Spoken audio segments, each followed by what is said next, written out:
여러분 주님을 사랑하십니까? 네, 오늘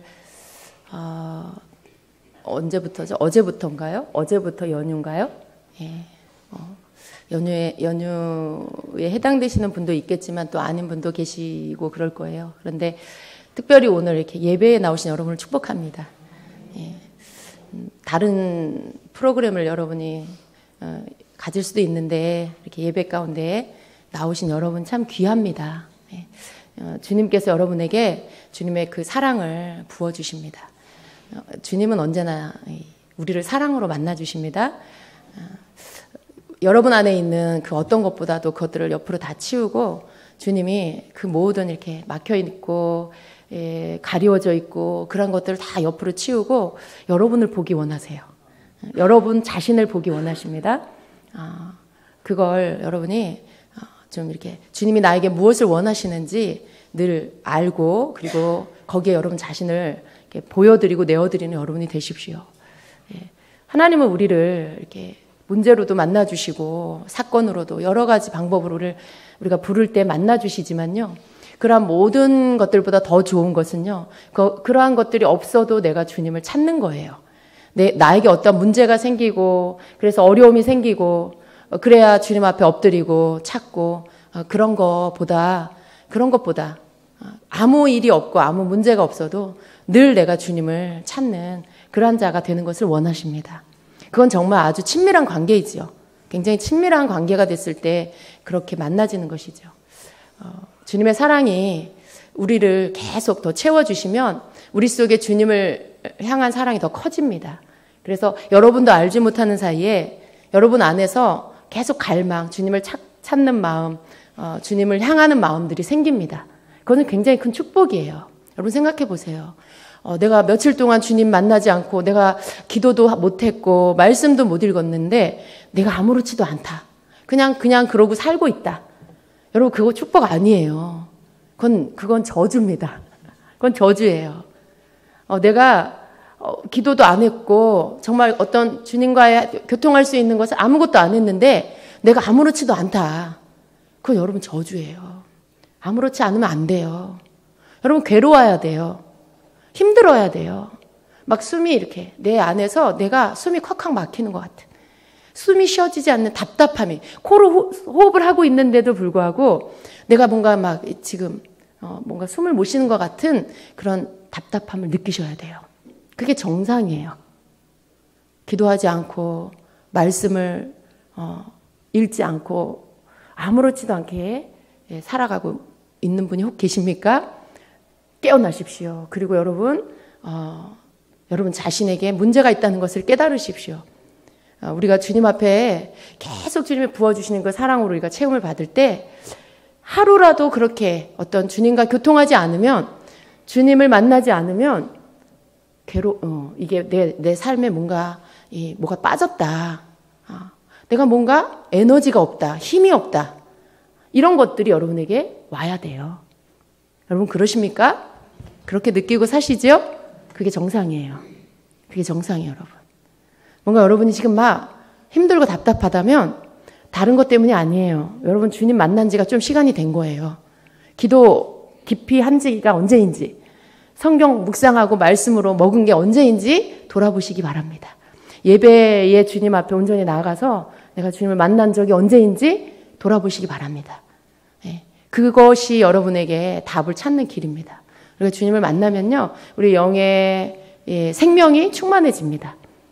그래서 예배 가운데 여러분이 주님 앞에 나왔을 때에 주님께서 여러분에게 부어주시는 그 사랑을 체험을 받으면 굉장히 여러분 부요해지는 거예요. 제가 오늘 이렇게 아까 찬양할 때 하늘로부터 여러분에게 이 옷이 하나씩 다 이렇게 내려와서 입혀지는데 그 옷의 이름이 사랑이에요. 사랑의 옷. 사랑의 옷이 여러분에게 이렇게 입혀지는 걸 보여주셨어요. 주님께서 여러분에게 사랑의 옷을 입혀주시면서 너희가 나를 더 사랑하게 될 것이다 라고 하세요. 그게 얼마나 귀한 축복인지 몰라요. 그 주님의 사랑으로 인해 주님과 더 깊은 그런 관계 안에서 주님을 더 알아가고 주님을 더 만나고 이것이 성도에게 있어서 가장 큰 축복입니다. 여러분 그날에 주님이 오시는 그날에 어떤 사람이 주님 만날까요? 어떤 사람이 휴거를 받을까요? 여러분, 그거는 우리가 이렇게 쉽게 생각하면 내가 교회 다니니까 예배 잘 드리고 있으니까 내가 당연히 휴가 받겠지라고 생각하지만요. 그렇지 않아요. 성경에서 많은 곳에서 보면 예수님을 이미 하나님을 믿는 자였고 믿는 자, 예수님을 믿는 자였음에도 불구하고 바깥 어두운데 쫓겨난 자가 많습니다. 내가 널 모른다라고 그렇게 외면당하는 자가 있어요. 예, 그렇죠? 여러분? 다 그렇잖아요. 등불을 든 10처녀의 비유 가운데 5처녀는 외면당하고 문 안으로 들어가지 못했고 슬기로운 5처녀는 들어갔고 달란트 비유 가운데 5달란트, 2달란트 남긴 자는 주인의 잔치에, 천국 잔치에 들어갔고 1달란트 땅에 묻어둔 자는 어떻게 됐어요? 바깥으로 어두운 데 쫓겨났고 양과 염소의 비유에서도 양과 염소의 그 반열에서 갈라졌고 그 끝은 영원한 천국으로 또 염소에 속한 사람, 염소의 반열에 속한 사람들은 더 영원한 불지옥으로 들어갔고 근데 그들이 다 누구예요? 다 믿는 자예요. 우리가 정신을 차려야 하는 이유는 다 믿는 자인데 갈라짐이 있어요. 다 교회 다닌다고 해서 겉으로 다 예수님 믿는다고 해서 기독교인이라고 해서 다 천국 가는 게 아니라는 거죠. 성경에서 말씀하고 있는 게 믿는 자 가운데 갈라짐이 있다는 거예요. 어떤 자는 주님을 만나고 천국으로, 어떤 자는 지옥으로 간다라는 거죠. 그래서 우리가 주님과의 사랑을, 내가 주님을 향한 마음과 그 깨어있는 것들, 늘 주님을 향하여 내가 배고파하는 것들, 이러한 어떤 영적 갈급함을 주님 오실 때까지 잃어버리면 안 되는 거예요. 내가 이제 이 정도 됐어. 내가 이 정도면 이제 괜찮아. 여러분 그건 없어요. 이 정도면 됐어라고 하는 선은 없습니다. 그게 목회자이고 신학 박사고 성경을 막 능통하게 알아서 막 성경을 다 66권을 꿰고 있다 해도요. 나 이제 됐어라고 말할 수 있는 사람은 없어요. 주님 오실 때까지 이제 됐어는 없어요. 섰다 하는 자 넘어질까 조심하라 라고 말씀해요. 섰다 하는 게 뭐예요? 나 이제 됐어 라고 생각하는 거죠. 나 이제 좀 쓴 것 같아. 예. 근데 내 그런 생각을 하는 동시에 그가 넘어지게 됩니다. 예. 그래서 우리는 항상 생각을 조심해야 돼요. 내 스스로가 항상 달려가. 바울처럼 표대를 향하여 달려갈 길을 다 달려가기 위해서 계속 날마다 우리가 달려가는 것입니다. 주님이 오셔야 끝나는 거예요. 주님이 이제 이 땅에 공중강림 하셔야 끝나고 마지막 재림이 있어야 모든 게 끝나는 거죠. 우리가 바라보는 건 첫 번째 주님의 공중강림을 우리가 소망하면서 신앙생활을 하는 거예요. 그때 성도의 휴거가 있을 것이기 때문에 그래서 그것을 바라보고 신앙생활을 하는 거예요.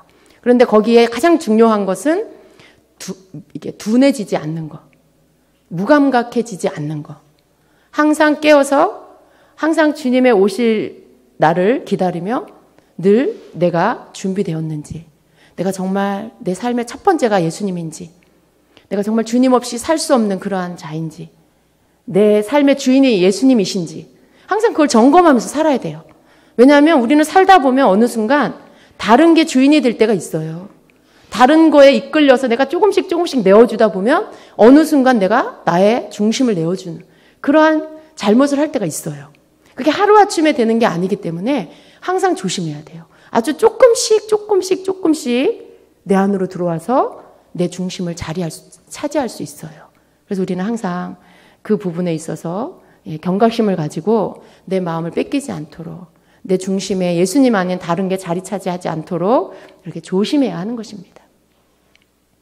그래서 우리가 주님을 사랑하는 마음이 굉장히 중요한 이유는요, 그 사랑의 마음이 내 안에서 계속 불꽃이 이렇게 타오르는 것처럼 있어야만 식어지지가 않아요. 둔해지지가 않아요. 여러분, 사람의 특징이 뭐냐면 식상해지는 게 있어요. 뭐든지 오랫동안 하면 실증이 나고 식상해지고 흥미가 없어져요. 사람과의 그런 관계도 그렇잖아요. 처음에는 막 불타는 이렇게 막 그런 사랑을 하다가 그런 다음에 식어지죠. 물건도 어때요? 처음에는 너무 좋아서 막 쓰다가 좋아하다가 그 다음에 실증 나고, 이게 항상 사람은 그런 게 있어요. 이렇게 식상해지고 실증 나는 거. 근데 여러분, 우리가 주님에게 그러면 안 되는 거죠. 예수님께 무덤덤한 사람이 되면 안 돼요. 항상 주님을 새롭게 만나는, 물론 오늘 여기 오신 모든 분들은 그러리라고 저는 믿습니다. 근데 그렇다 할지라도 우리는 항상 더 경각심을 가지고 정말 나는 어떠한가 이렇게 살피며 살아야 합니다. 그래서 우리 안에 그런 것들이 있을 때 내가 주님 앞에 뭔가 이렇게 무감각해졌는데도 불구하고 회개할 마음, 주님 앞에 뭔가 용서를 구해야 되겠다. 주님 앞에 죄송하다고 말씀드려야 되겠다. 용서를 구해야 되겠다. 이런 마음이 여러분 안에 이렇게 있어야 돼요.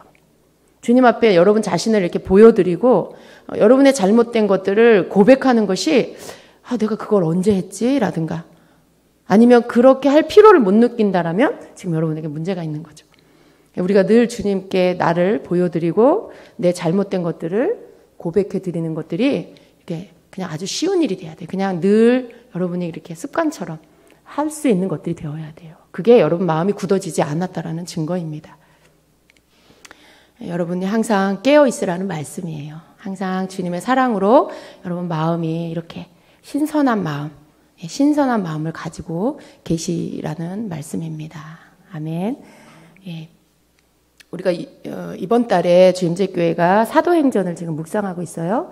오늘 말씀을 보니까 그 성령이 오순절 날 성령이 임하시고 그리고 그 성령이 요엘서에 예언한 대로 마지막 날에 모든 자녀들에게 하나님의 영을 부어주신다라는 그 말씀이죠. 말세의 내용을 모든 자녀들에게 부어주고 늙은이들은 꿈을 꿀고 젊은이들은 환상을 보고 너희의 자녀들은 예언을 하게 될 거다라고 말씀을 하고 또 남종과 여종들에게 예언을 부어주신다라고 이렇게 말씀을 하고 있어요. 여러분이 이 말씀을 우리가 읽을 때 우리가 이 말씀 너무 잘 알고 있지만 오늘 우리가 새로운 믿음을 다시 한번 가져야 합니다. 그건 뭐냐 하면 마가다락방에 임한 그 성령님이 오늘 그 시간 이후로 모든 성도들에게 임해 계세요. 믿는 자에게 임해 계세요. 그런데 그 성령이 하게 하시는 일이 뭐냐 하면 그 영이 또 예언의 영이고 환상을 보게 하고 예언적 꿈을 꾸게 하는 영이십니다. 그렇다면 여러분, 오늘 성령 받은 여러분은 그것을 할 수 있어야 돼요. 그렇죠? 성경적이죠? 왜냐하면 하나님이 말세에 그 자녀들에게 그 육체에 부어주셨다라고 말씀하시기 때문에. 그러면 여러분 하나님 자녀잖아요. 그렇죠? 그러면 우리 안에 그 성령이 하시는 일들 가운데 나타나지는 예언이나 환상이나 꿈을 우리가 가질 수 있어야 하는 것입니다. 그래서 여러분 구하세요. 기도하세요. 주님, 나에게 예언의 영을 부어주시고 내 안에 계신 성령님 말씀대로 그 기록된 말씀대로 주님 내가 내 안에서 예언적인 것들이 그리고 내 안에서 예언적인 꿈이 그리고 내 눈이 환상을 볼 수 있는 영의 눈이 열리게 하옵소서라고 그런 믿음으로 구하세요. 우리가 많은 경우에 이 부분들을 이렇게 놓치기 때문에 얻지 못하는 경우가 많아요. 그냥 특별한 사람들의 것, 어떤 특정한 경우에 나타나지는 것이라고 생각하기 때문에 실제적으로 내가 그것들을 얻지 못하는 경우가 많습니다. 근데 오늘 우리가 이 말씀을 묵상하면서 주님, 이것은 누군가에게 특별한 사람들에게만 부어준 게 아니라 말세에 내 자녀, 하나님의 자녀들에게 그 다 부어주신다라고 말씀하셨는데 주님 나를 통해서도 나타나게 해주세요. 주님 내 입술에서도 예언이 나가게 해주세요. 나에게도 예언적 꿈을 꾸게 해주세요. 환상을 보게 해주세요. 라고 여러분 구하십시오. 그럴 때 주님께서 그 믿음대로 역사해 주실 것입니다. 우리는 많은 경우 이것을 이렇게 놓치고 있는 것 같아요. 특별하게 우리가 그것들을 이렇게 예언 분별 학교 예언의 세대 이런 거 할 때 그때는 우리가 예언에 대해서 막 이렇게 좀 더 배우고 귀를 열고 믿음을 더 갖습니다. 근데 우리가 그런 시간들을 지나고 나면 이 부분들이 또 약해지는 경우가 있어요. 그리고 또 여러분은 어때요? 어느 만큼 하려고 하다가 다시 또 그냥 내려놔 버리는 그런 경우가 있어요. 그런데 여러분, 제가 오늘 말씀을 묵상하면서 이것은 성도들이 믿음 안에서 구해야 될 것이구나. 믿음을 가지고 이미 그 성령이 내 안에 왔음을 믿고 내 안에서 성령님 나타나시옵소서. 예언의 영으로 나타나시옵소서. 예언으로, 환상으로, 꿈으로 나타나시옵소서. 내가 그것을 믿습니다. 라고 하는 거죠. 근데 믿는 건 굉장히 중요해요. 왜 안 나타나요? 사실은 믿지 않기 때문에. 예언을 사모하는데 나에게서 예언이 나타나는 것은 믿지 않아요. 환상 보기를 사모하는데 내가 환상을 볼 수 있다는 것을 잘 믿지 않고 그냥 기도하는 경우가 많아요. 그러다 보니까 실제적으로는 안 나타나는 경우가 많죠. 근데 오늘 말씀을 묵상할 때 이 주님의 말씀이 내가 해당되는 말씀, 여기에 이 말세의 모든 믿는 자의 모든 육체 가운데 부어주시는 하나님의 영, 그 안에 나도 포함된다. 그죠? 그 안에 나도 포함되는구나. 그렇다면 내가 믿고 구해야 되겠구나. 이렇게 생각하셔야 돼요. 여러분, 믿고 구하세요. 주님, 나에게 하나님의 영을 부어주신 것을 내가 믿습니다. 주님, 나에게도 그 성령을 부어주신 것을 내가 압니다. 믿습니다. 그렇다면 그 성령님, 오늘 사도행전의 말씀을 보니까 예언의 영이시고 환상의 그 계시의 영이신데 그 예언적 꿈을 꾸게 하시는 분인데 나에게도 나타나지게 해주세요. 여러분, 이것이 믿음의 기도죠. 그 기도를 여러분 하시기를 바랍니다. 좀 막연한 게 아니고 실제로 내가 믿고 그게 나타나지도록 만드는 기도. 그걸 여러분 하시기를 바랍니다. 아멘. 저는 이렇게 여러분이 묵상을 할 때 늘 아는 말씀이라서 그냥 이렇게 지나가지 마시기를 바래요. 오늘 내가 오늘 이 말씀을 묵상하는 그 차례가 왔다라면 그 말씀에 대해서 좀 더 깊이, 그리고 오늘 성령께서 나에게 주시는 말씀이다. 그 믿음을 가지고 묵상을 하셔야 돼요. 그랬을 때 이 말씀이 새롭게 다가옵니다. 그랬을 때 이 말씀이 기존에 내가 알고 있는 지식의 말씀이 아니라 그냥 지식적으로 그래 성경에 사도행전에 요엘서에 그런 말씀이 있어. 그리고 그냥 그 활자로 찍혀 있는 그런 말씀이 아니라 그 말씀이 오늘 나에게 하시는 하나님의 말씀. 그렇다면 나는 이 말씀을 가지고 어떻게 받아들여야 되고 내가 어떤 믿음을 가져야 되고 무엇을 기도해야 하나 이렇게 여러분이 생각하고 묵상을 하셔야 돼요. 그랬을 때 이렇게 여러분 안에 보이지 않던 것들이 보여지고 새로운 믿음이 여러분에게 옵니다. 그렇게 할 때 묵상은 여러분이 굉장히 축복이 돼요. 그렇게 묵상을 하시기를 바랍니다. 날마다 묵상이 굉장히 신선하고 새로웠고 재미있죠. 여러분이 오늘부터 기도하시기 바랍니다. 그리고 오늘 여러분 사도행전 2장의 말씀을 묵상을 하세요. 그 말씀을 묵상하시고 제가 가르쳐준 대로 기도하시고 그리고 예언적인 부분에 성령께서 여러분에게 나타나지도록 그렇게 하시기를 축복합니다. 아멘.